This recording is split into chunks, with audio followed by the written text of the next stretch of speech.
At the bottom of every page, under Resources, there is a link to Spellzone guides. These include step-by-step guides, a scope and sequence document, and a guide for parents. Clicking on Spelling Resources will take you to links to some downloads, including a sample letter to parents to help you to introduce Spellzone and how you intend to use it in your school.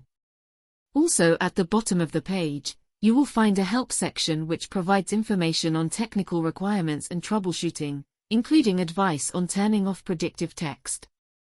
If you are unable to find the information you require, use the Contact Us link to send us a message. Remember that to help you to get the most out of Spellzone, we provide free online training sessions for schools during which we run through all of the features and answer any questions that you may have. You can book a convenient time and date for a session by following the link on your administration homepage.